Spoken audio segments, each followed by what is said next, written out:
Assalamualaikum warahmatullahi wabarakatuh. Sebelumnya, perkenalkan nama saya Gianita Triaini dari D3 Kebidanan kelas 1B. Nah, di sini saya akan menjelaskan sedikit materi dari mata kuliah pengantar asuhan kebidanan, yaitu Jabatan Fungsional Bidan. Dosennya yaitu ada Ibu Pani Sukmasari SST MKes. Nah, langsung saja kita ke pembahasan materinya. Pertama, saya akan menjelaskan apa itu jabatan.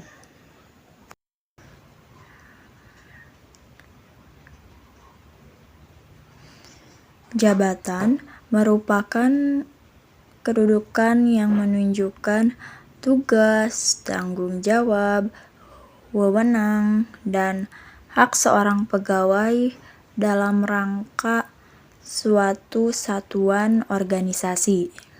Selanjutnya, jabatan dibagi menjadi dua, yaitu ada jabatan fungsional dan jabatan kultural. Pertama, saya akan menjelaskan apa itu jabatan kultural. Jabatan kultural, jabatan yang terdapat dalam struktur organisasi atau komunitas secara formal sehingga tugas tanggung jawab wewenang dan hak pejabat atau pegawai bersangkutan sudah diatur. Selanjutnya ada jabatan fungsional. Jabatan fungsional merupakan jabatan yang ditinjau serta dihargai dari aspek fungsinya yang vital dalam kehidupan masyarakat dan negara. Selanjutnya ada keuntungan jabatan fungsional. Nah, yang pertama ada peluang memperoleh kepangkatan lebih tinggi. Yang kedua, peluang memperoleh kenaikan pangkat jabatan lebih cepat. Yang ketiga, peluang untuk meningkatkan profesionalisme lebih luas. Yang keempat, peluang untuk mengembangkan gagasan atau ide kreatif lebih luas. Yang kelima, peluang dapat bekerja lebih mandiri. Yang keenam, terbuka untuk beralih ke jenjang struktural atau apabila memungkinkan. Dan yang ketujuh, peluang untuk diperpanjang BUP-nya. Nah, selanjutnya di sini ada jabatan fungsional bidan.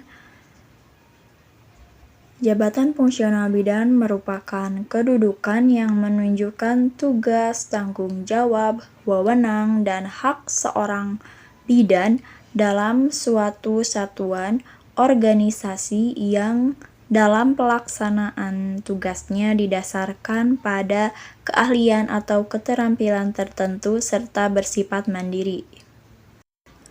Nah, yang selanjutnya ada dasar hukumnya. Apa aja sih? Yang pertama ada Undang-Undang Nomor 23 Tahun 1992 tentang Kesehatan. Yang kedua ada SK Menkes Nomor 125/4/KAB/BU/75 tentang susunan organisasi dan tata kerja. Yang ketiga ada Depkes Peraturan Pemerintah Nomor 32 Tahun 1996 tentang tenaga kesehatan. Yang keempat ada Kepmenkes RI Nomor 900/Menkes/SK/7/2002 tentang registrasi dan praktek bidan.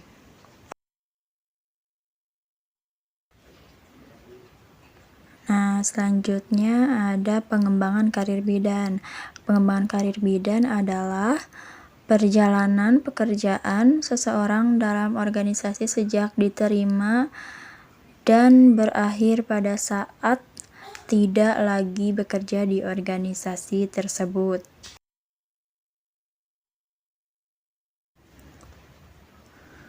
Jabatan fungsional bidan dibagi juga menjadi dua, yaitu ada bidan ahli dan bidan terampil.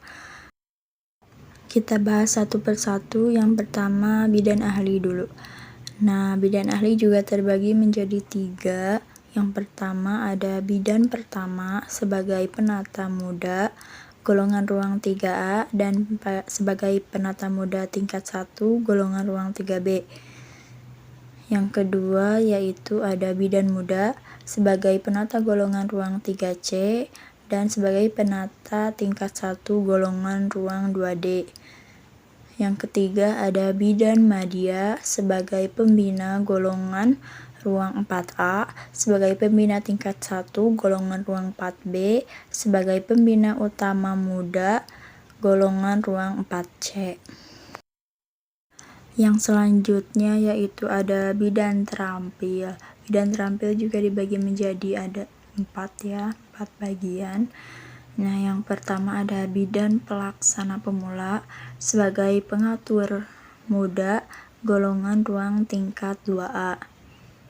Nah, yang kedua ada bidan pelaksana sebagai pengatur ruang tingkat 1 golongan ruang 2B dan sebagai pengatur golongan ruang 2C dan sebagai pengatur tingkat 1 golongan ruang 2D.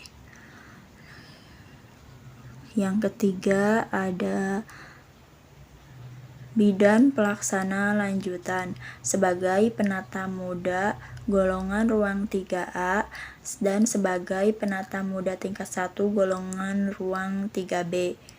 Dan yang terakhir ada bidan penyelia sebagai penata golongan ruang 3C sebagai penata tingkat 1 golongan ruang 3D.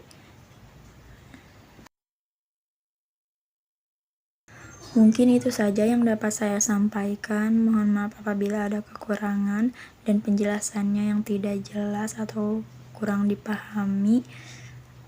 Terima kasih. Wassalamualaikum warahmatullahi wabarakatuh.